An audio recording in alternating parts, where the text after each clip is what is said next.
Good morning বন্ধুরা, তোমরা সবাই কেমন আছো? আশা করি তোমরা সবাই খুব ভালো আছো। বৈশাখী দাস ব্লগে অনেক অনেক স্বাগত বন্ধুরা। এই দেখো, আজকে আমি ঘরগুলো ক্লিন করব। তোমরা পুরো ভিডিওটা দেখতে থাকো, কেউ স্কিপ করো না। আশা করি তোমাদের খুব ভালো লাগবে। আর বন্ধুরা, ভালো লাগলে লাইক, শেয়ার, সাবস্ক্রাইব, কমেন্ট তো অবশ্যই করো। আর তোমরা প্লিজ পাশে সবাই থেকো আর পুরো ভিডিওটা দেখেও কমেন্ট করে জানিও কেমন লাগলো আজকে আমার ভিডিওটা। দেখো, ঘরগুলো আগে ঝাড়ু দিয়ে নিয়েছি, তারপরে দেখো বারান্দাটা ঝাড়ু দিচ্ছি। আর এখানে আমার মেয়ে দেখো সব খাবারে কোটা আছে, খাবার কোথায় বোনভিটা, হরলিক্স এসবই ভরা আছে, গ্লুকন্ডি। এগুলো বাইরে থাকে, আমার মেয়ে যখন আসে, যখন মন হয় তখন খাই, সেই জন্য এগুলো বাইরে রেখে দিয়েছি, রান্নাঘরে রাখিনি। রান্নাঘরে আমার মেয়ে উঁচুতে থাকলে অত লাগাতে পারি না, সেই জন্য নিচেতেই রেখে দিচ্ছি বারান্দাতে।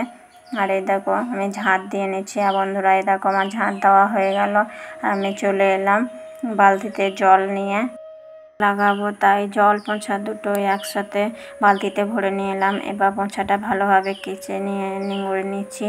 আর বাইরে তো বৃষ্টি হচ্ছে আমাদের, আর প্রচুর জোরে হাওয়াও দিচ্ছে, তাই ভাবলাম আজকে ঠান্ডা ঠান্ডা মৌসুমে বেশি কাদা কাদা করবো না, সেই জন্য আমি এটাকে নিংড়ে নিয়ে একদম শুকনো শুকনো করে মুছে নিচ্ছি, যাতে পায়ে পাঁচগুলো না পড়ে আর তাড়াতাড়ি শুকিয়ে যায়, সেই জন্য মুছে নিচ্ছে। আর পোঁছার সময় আমি কিন্তু টিপে টিপে ভালো করে মুছে নিচ্ছি, যাতে ময়লাগুলো না থাকে, সেই জন্য ভালো করে মুছে নিই। আর রোজ তো পোঁছার লাগাই, তাও দেখো ঘর যে রোজই নোংরা হয়ে যায়।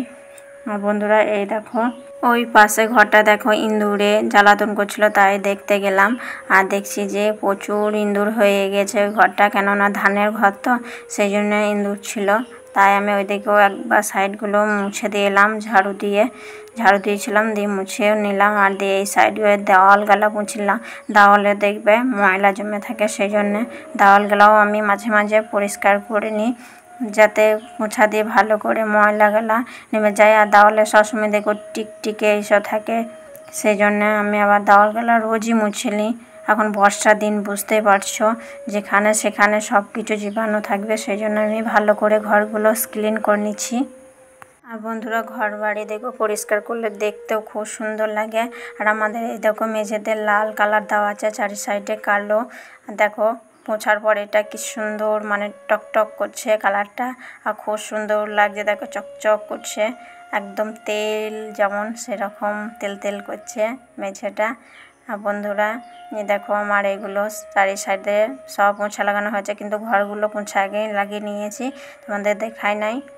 আর বুঝতে পারছো একা একা ভিডিও বানানো খুব কষ্টকর, সেই জন্য এই দেখো এক সাইডে রেখে দিয়েছি, এক সাইডে দেখো পোছা লাগাইছি, এসব করছি, তাই তোমাদের দেখাইছি পুরো, কিন্তু ভিডিওগুলো দেখাতে পারছি না। আর এই বর্ষা দিনে রোজ রোজ 2-3 বার করে পোছা লাগাতে হয়, কেননা আমাদের এইখানে যে নিচে উঠোনটা আছে তোমাদের বলেছি, সেটা কিন্তু মাটির, সেই জন্য আমাকে বারে বারে পোঁছা লাগাতে হয়। আর তোমার সাথে কথা বলতে বলতে এই দেখো আমার পোঁছা লাগানো হয়ে গেল বন্ধুরা। আর আমি দেখো যে বালতি জল ছুঁচ যেটা ছিল সেটা পাল্টিয়ে দিয়ে এলাম আর কেচে নিয়ে চলে এলাম বন্ধুরা। ভিডিওটা এতটুকু, বাই, আবার দেখা হচ্ছে নেক্সট ভিডিও।